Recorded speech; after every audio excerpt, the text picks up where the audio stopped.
Bon dia o bona nit, independentment de l'hora que estigueu veient aquest vídeo, us desitjo un millor dia. I avui, doncs,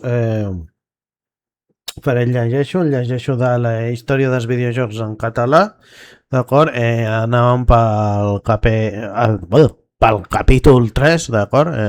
Són uns articles fets per Albert García López i bé,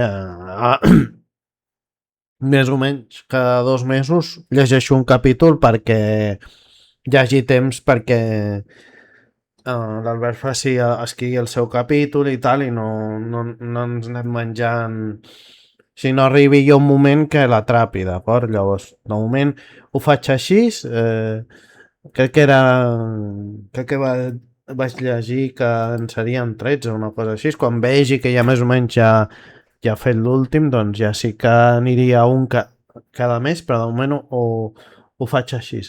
Bé, el capítol 3, per lo que posa aquí, és 1981-1986, ben temàtic, i l'aventura dels microordinadors. Doncs li dono, i diu així, 1981-1986, ben temàtic i l'aventura dels microordinadors. L'arribada dels primers ordinadors domèstics va ser una gran fita per la indústria dels videojocs que encara no embolqués. Ja feia anys que els ordinadors s'havien començat a estendre entre empreses i universitats, però no va ser fins als principis dels anys 80 que una nova generació de dispositius més compactes i econòmics van començar a entrar a les llars. ZX Spectrum, Commodore 64, MSX, Amstrad, CPC, eren anomenats microordinadors, computadores de 8 bits que van facilitar per a molta gent el primer contacte amb una tecnologia que estava destinada a transformar el món.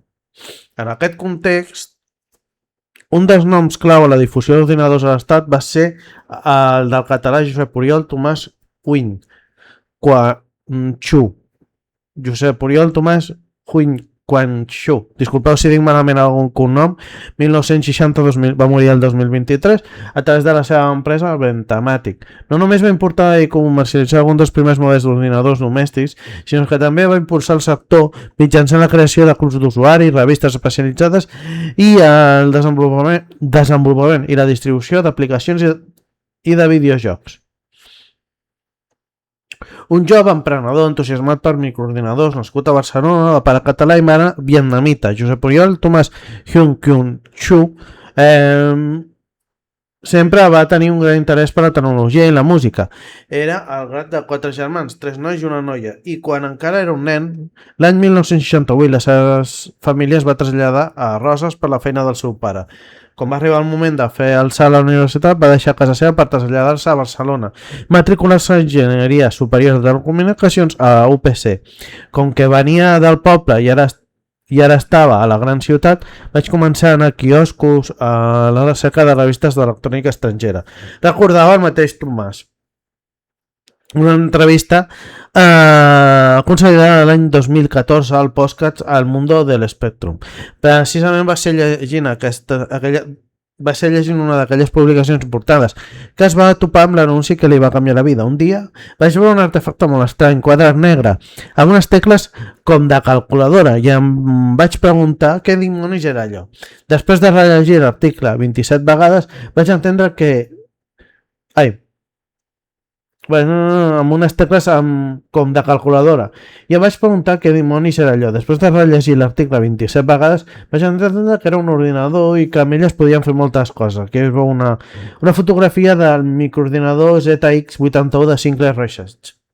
Aquell ordinador era el ZX81 de l'empresa britànica Sinclair Research. Disposava únicament d'un kilobyte de memòria RAM, utilitzava un teclat de membrana, només disposava gràfics en blanc i negre i els programes s'emmagatzemaven en cintes de casset. Es podria dir que per en Tomàs va ser un enamorament a primera vista. Va demanar-lo per correu. Potser en aquell moment no s'ho imaginava, però aquell petit ordinador estava a punt de convertir-se en tot un fenomen. El paquet L'esperat ZX81 va trigar més d'un mes a arribar, però quan finalment va caure a les seves mans, Tomàs va quedar fascinat per aquella màquina. Durant dies va centrar-se completament a estudiar-ne el funcionament. Vaig veure que els meus companys de la universitat també s'entusiasmaven per aquell ordinador i de la mateixa manera que vaig importar el meu, vaig començar a demanar-ne d'altres. Recordava ell mateix, guiat per un esperit emprenedor, guiat per un esperit emprenedor que ja li venia de família. El seu pare havia fundat una empresa de màquines de vending de tabac i llaminadores a finals dels 50. Va iniciar un negoci al voltant d'aquells ordinadors i per l'empresari i inventor britànic Cliff Sinclair. El que va començar amb una importació de 2 o 3 unitats per als seus companys de classe va acabar en comandes que es comptaven per desenes. Uns quants embolics amb duanes i fins i tot viatges a Anglaterra per acabar en els ordinadors arreu de Barcelona i de l'Estat. No vaig tenir referència que ningú més els importés per vendre's fins que va sorgir la importació oficial per part d'Investrònica, una filial especialitzada en informàtica de la cadena de magatzems del Corte Inglés. Però el que sí que tinc clar és que els que jo vaig portar van ser dels primers que es van vendre aquí. El Club Nacional d'Usuaris del ZX81 va ser a partir del moment que el ZX81 es va començar a distribuir en botigues que Tomàs va tenir una... Va ser a partir del moment que el ZX81 es va començar a distribuir en botigues que Tomàs va tenir una altra de les seves idees. O sigui, en el moment que va començar a distribuir en botigues, en Tomàs va tenir una altra de les seves idees. Se'n va ocórrer que hi hauria un bon grapat d'usuaris nous que no sabrien com fer servir l'ordinador i voldrien informació. Així que vaig fer un paperet anunciant un club d'usuaris del ZX81 i vaig repartir-ho per les botigues i grans magatzems on el venien. I, esclar, els dependents estaven molt agraïts perquè per fi algú es treia de sobre el problema d'atendre uns clients que no paraven de preguntar. Juntament amb el Club Nacional d'Usuaris del ZX81, el qual es calcula que va arribar a comptar amb prop de 2.000 socis i l'any 1982 va néixer el Mundo del ZX81, un butlletí bimensual escrit a màquina i maquetat de manera completament artesanal que Tomàs va començar a distribuir entre els socis que havien pagat la seva corresponent quota. Dins d'aquesta revista tapaïda d'informació s'hi podien trobar trucs de programació, extrets de revistes estrangeres, les últimes novetats o cròniques d'esdeveniments. S'hi podia trobar trucs de programació, extrets de revistes estrangeres, les últimes novetats o cròniques d'esdeveniments, però també s'animava els socis a portar continguts. En el seu article Playfulness on the Advent of Computerization in Spain, The National Club of ZX81, l'investigador i doctor especialitzat en història de videojoc Ignasi Medar Calvet afirma que aquest butlletí va ser una de les primeres publicacions centrades en els ordinadors i en el món de programació publicades a l'Estat. L'estudiós destaca com l'aparició dels primers microordinadors va ser la llavor per al sorgiment de clubs d'usuaris i organitzacions no oficials d'aficionats que, guiats per la curiositat d'experimentar de què eren capaços aquells nous dispositius, intercanviaven coneixements sobre tot relatius a programació i creaven comunitat. La fascinació per aquell ZX81, així com les ganes de compartir la seva afició, van portar Tomàs a crear la primera revista espanyola dedicada al món de microinformàtica de tot l'estat. Per això no era res comparat amb tot el que encara havia de venir. Ventamatic, l'empresa pionera dels microordinadors. Els primers ordinadors domèstics van ser el catalitzador de moltes carreres professionals, però també van ser coneguts per les seves possibilitats lúdiques. El mateix Tomàs va programar un parell de senzills videojocs per al ZX81, un de submarins i un altre de ping-pong, però no els va arribar a comercialitzar mai. El que s'hi va fer va ser publicar videojocs i programes molt més elaborats, en aquest cas creats per programadors espanyols i catalans o directament llicenciats de creadors del Regne Unit, on el sector del videojoc per a microordinadors just arrencava amb força gràcies a l'impuls renovat que va suposar el llançament del ZX Spectrum l'any 1982. Aquesta nova iteració d'ordinadors de Sinclair Research incorporava 8 colors, una major resolució d'imatge i molta més memòria RAM. Es distribuïa en dos models, de 16K i de 48K. De 16 KB i de 48 KB. Les seves limitacions tècniques en comparació amb el nord-americà Commodore 64 del 1982, el japonès MSX del 1983 o el també britànic Amstrad CPC 1984, el ZX Spectrum es va imposar com el micro més venut a l'estat, així aprofitant la marca Ventamatic que el seu pare ja tenia registrada. Aquest jove emprenedor establert a l'Alt Empordà es va llançar al món de l'edició i distribució no tan sols de videojocs en cites de casset, sinó també d'aplicacions informàtiques i accessoris. I aquí hi ha aquí hi ha les imatges de l'Amstrad CPC, l'MSX, Commodore 64 i el ZX Spectrum. Diu, juntament amb la madrilenya Indescom, l'editora que, entre d'altres, va publicar els mítics jocs La Pulga del 1983 i Fred del 1983 també, i al mateix any la catalana Ventamatic es va convertir en la primera editora de software per a microordenadors de l'Estat. De fet, des del projecte de divulgació El Mundo de Spectrum s'apunta que probablement va ser Ventamatic, o almenys la inquietud empresarial del seu fundador, la veritablement primera iniciativa comercial espanyola posada en marxa fins dins de l'anomenada edat d'or del software espanyol. Així tot, malgrat el seu caràcter pioner, el mateix Tomàs recordava en mencionat podcast que la voluntat de fer diners no era el que girava les seves passes. Encara no tenia ni 20 anys.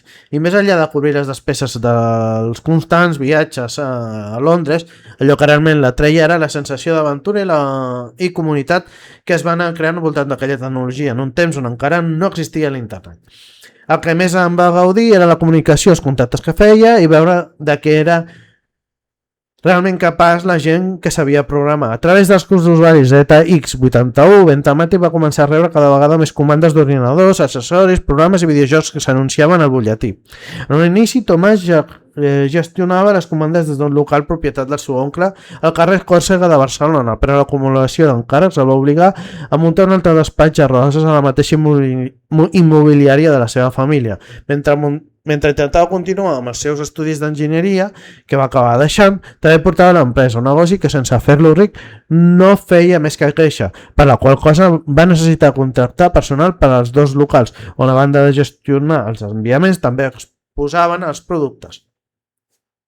Segons ell mateix, va contractar 3 o 4 persones per dur a terme tasques d'administració i gestionar els enviaments, però també 2 programadors que havia conegut a través del club d'usuaris, Joan Sala Roig i Òscar Domingo, que des del local de Barcelona van desenvolupar tant aplicacions de gestió com videojocs per a ZX i ZX Spectrum. I aquí es veuen el Túneles Barcianos, 3D Interceptor, World Destruction, Mad Cars, Escalador Loco i Submarino Amarillo. Aquí hi ha 6 exemples.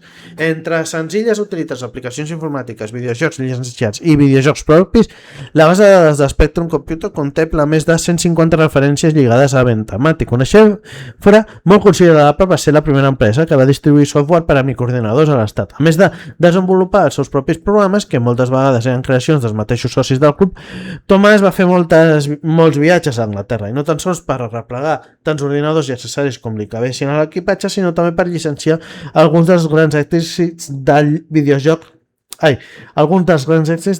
britànic de començaments del 80, entre els títols que va acabar distribuint figuren clàssics com Maniac Miner del 1983, The Book White Software, LTD Jetpack del 1983, The Ultimate Play de Game o Death Case de 1983 de Micromega. Es podria dir que Roses era el principal centre de distribució de videojocs per microordinador de l'Estat a començaments del 80. Durant gairebé un lustre, Ventamatic també va ser una de les desenvolupadores de videojocs per microordinadors més prolífiques.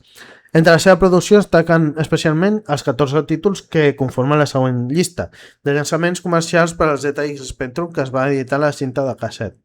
Aquests títols són també els que van seleccionar els historiadors del videojoc Jesús Relinque i José Manuel Fernández de la seva obra Gènesis, guia essencial de videojocs espanyols de 8 bits, i Herois del paper 2017. I hi ha aquí el joc i el programador, i comença la llista del 83 al 85. Malgrat que les dates exactes de llançament són difícils de determinar per les mateixes paraules que Tomàs, sabem que Break Rage o Wreckage del 1983. Va ser el primer videojoc que es va comercialitzar sota el segell de Ventamàtic. Es tractava d'una adaptació del clàssic recreatiu Missile Command del 1980 d'Atari. Va ser obra del mencionat Oscar Domingo, un soci de club d'usuaris que va acabar sent contractat per l'empresa. Com era habitual en aquesta època, la majoria dels videojocs editats per Ventamàtic no deixaven de ser reimaginacions d'altres títols previs. Així els següents, Escalador Loco, La Mina, Túneles Marcianos o 3D Interceptor també van seguir aquest esquema. Un cas diferent va ser Autopista Galáctico de 1984, un videojoc al qual el jugador encarnava un astronauta perdut per l'espai que havia d'esquivar tota mena d'obstacles mentre intentava tornar al seu planeta. En efecte, el joc està inspirat en la novel·la Guia Intergalàctica per autostopistes del 1979 de l'escriptor nord-americà Douglas Adams, que havia agradat Thomas, però la idea inicial del videojoc va ser del seu germà Enric Thomas. Una prova més de com Ventamàtic tot quedava en família. La programació va recaure en Joan Salarroig i Òscar Domingo. I també aquest últim era el constructor del 1984, un programa educatiu que animava els més petits a fer construccions o tota mena de peces digitals.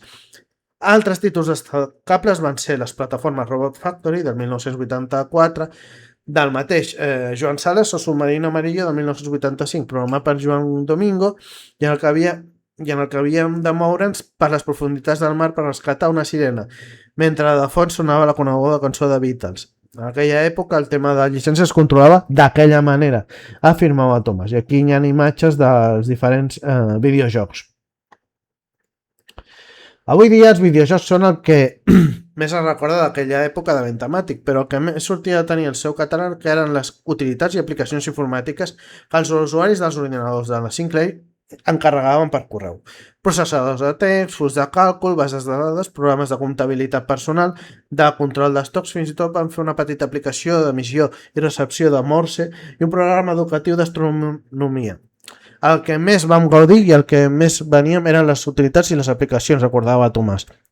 Aquelles persones que volien fer coses rares amb els ordinadors venien a nosaltres, en canvi, amb els jocs, com eren una distribuïdora de l'estil Indescom o Herbe, dues grans editors de videojocs ubicades a Madrid, no es van aconseguir posar mai als magatzems que eren el canal per vendes, i és de reconèixer que l'aspecte comercial no era molt fort. Tant si eren videojocs o com a aplicacions, tots aquests programes es distribuïen en format de cinta de casset, i és clar, durant els inicis de Ventamàtic el mateix Tomàs s'encarregava de gravar-los d'un en un mitjançant un copiador domèstic, que em passava tardes i nits senceres copiant amb els cassets, recordava. Ara bé, quan la demanda va començar a créixer, d'alguns programes i jocs van arribar a vendre un cop 1 miler d'unitats. Va conèixer una petita empresa barcelonina que es dedicava a la producció de cassets de manera artesanal. Encara avui el seu germà Enric recorda l'anècdota. Era una parella de jubilats que feien cassets, després en Josep Oriol carregava el cotxe amb cintes que havia gravat i cada cap de setmana pujava roses, on es posaven les caràtules i ho preparaven tot per anar-ho enviant des d'aquí. Aquí es veu una fotografia, la família Thomas Kyung-Che cedida, d'acord? Resulta curiós com a començaments dels 80, quan encara no existien gaires establiments dedicats a la informàtica, una botiga de roses oferia tota una oferta de programes, videojocs i accessoris a tothom que decidís acostar-s'hi. Els dissabtes venia gent de tot arreu per comprar videojocs que teníem a roses, recorda Gabriel Tomàs. I és clar, com en Josep Oriol era el germà gran, el seguíem a tot arreu. Aquest tarannà familiar reflecteixen les moltes anècdotes que els germans de Tomàs recorden aquells anys.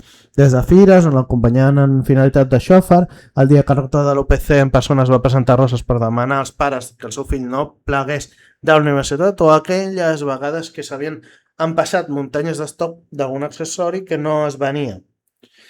Parlant dels accessoris, l'empresa va important a tota mena, com teclats o joysticks, i fins en van produir a través de fabricants xinesos, i un d'aquests productes va ser una interfície MIDI per l'Spectrum. A mitjans dels 80, just quan començava a esclatar de forma definitiva la popularitat dels ordinadors domèstics a l'estat, una situació que va conduir a una etapa d'esplendor de les desenvolupadores de videojocs per a microordinadors de 8 bits, Ventamatic es va començar a allunyar del sector de l'oci digital per especialitzar-se cada vegada més en l'àmbit d'informàtica i la producció musical. En realitat, aquesta va ser una gran ocupació i la veritable passió d'aquest emprenedor durant la major part de la seva carrera professional. Ell vivia per la música, recorda el seu germà Enric. Des de sempre havia tocat el piano. Tenia la casa plena de sintetitzadors i va ser un gran innovador en aquest àmbit. Per la seva banda, la Grail Thomas recorda l'amistat que el seu germà va mantenir amb figures importants del món musical d'aquells anys com Lluís Llachs, Nacho Cano o Josep Maria Mañat. I aquí hi ha una imatge del sintetitzador Chameleon Future Music. Arran de la dissortada mort de Josep Oriol Tomàs l'any 2023, el periodista especialitzat en tecnologia musical José Antonio Álvarez va destacar la seva gran contribució a l'article de la revista Future Music i lloava el seu paper en la popularització del protocol MIDI a l'estat, la fabricació d'instruments digitals, així com sintetitzadors amb funcionalitats innovadores com l'anomenat Chameleon o la seva tasca de difusió a través de la creació de revistes com Música i Tecnologia Keyboard. Ventamatic va assistir en un temps paral·lel.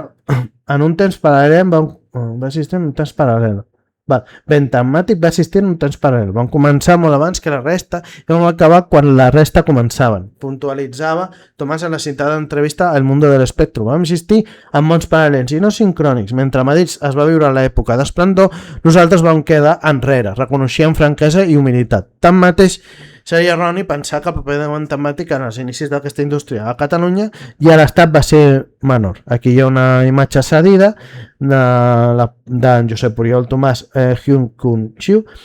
Tal com s'ha demostrat en aquest article, la contribució d'aquest joveníssim emprenedor a la popularització dels ordinadors domèstics va ser cabdal també pel que fa a la creació d'una comunitat i sense oblidar el fet que una empresa familiar nascuda a Roses es convertís en un dels segells més productius dels inicis d'aquest sector.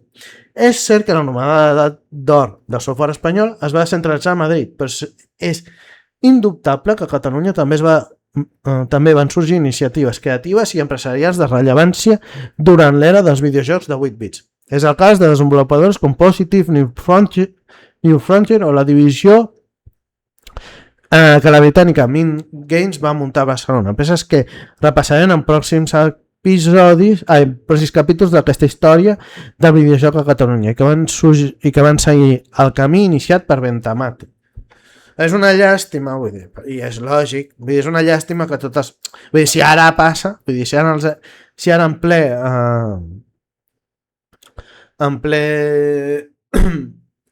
ple 2026 passa disculpeu un altre cop, perdoneu.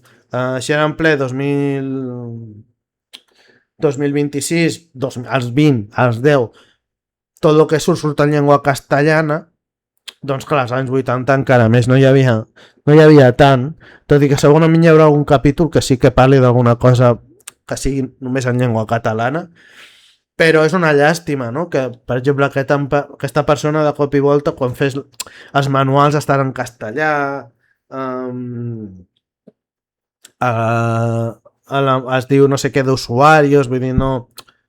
Tot i ser una persona de Roses, no pensés en fer un català. Però és lògic perquè també buscava diners. Llavors, clar, malauradament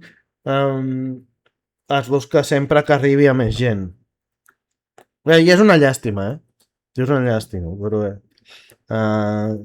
Sí, evidentment està una mica com els anteriors capítols, vull dir, no segurament per l'època que era, doncs va treballar més de 8 hores diàries, els treballadors que tenia els hi pagava una merda, segurament, perquè està dient que gairebé no guanyava i que a ell no li importava i tal, però estic segur que la gent que treballava per ell, tot i ser jove, potser se li importava guanyar una mica més de diners.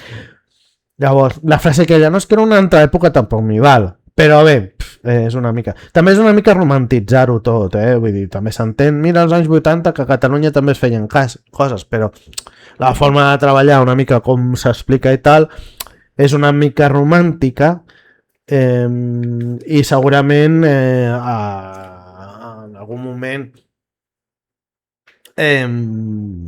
és això, encara que ell digui que no volia diners, necessitava diners. Va deixar la universitat i això als anys 80 era molt estrany que un jove deixés la universitat si no tenia guanys econòmics, que segurament en va tindre i tal. Després va decidir anar-se pel camí de la música i tal. Interessant, em sembla molt interessant. Sí que és veritat que m'estic adonant compte això, aquest romanticisme, que és lògic, no? Vull dir, trobes la informació, parles amb els familiars, trobes entrevistes, però clar, si ens posem a reflexionar fredament, evidentment va haver explotació per una part o per l'altra, i que un noi tan jove deixi la universitat per guanyar diners tampoc és un missatge que m'agradi donar, tot i que al final li va sortir bé, perquè clar, al final sembla que la universitat no serveixi per res. La finalitat de l'article no és aquest, és si no fer un repàs de la història, però a mi a vegades m'agrada una mica repensar-hi. En els 2 anteriors capítols no vaig fer una reflexió i m'agradaria fer-la, perquè sí que és veritat que a vegades com que es vol romantitzar, no és que ve a Catalunya, els primers ordinadors, i clar, vull dir, se'n anava a Anglaterra, tornava, després va fer de, o sigui, feina molt d'esclau, vull dir, per guanyar-se uns diners i tal, i al final prendre la decisió que evidentment s'escriu com emprenedoria, però no sé, va ser voler decidir ser un empresari. Però bé, això són reflexions, vull dir, al final va ser un dels primers i que va introduir una mica el que són els microordinadors. Sense microordinadors no hi ha aplicacions o no hi ha videojocs, que és en aquest cas el Ventamàtic. Però sí, és una llàstima això, no? El tema de romantitzar i el tema de no... Aquesta família, perquè tota l'estona està dient família com si fos algú maco i tal, segurament ho era, però que ningú dels familiars els digui, escolta, per què no fem alguna en català? Però bé, va passar així i ja està, vull dir, tampoc vull canviar la història. I res més a afegir, com sempre us desitjo un millor dia a totis, a totes, a tots, a totes les senyoris, a totes les senyores i a tots els senyors. Fins una altra. Adéu.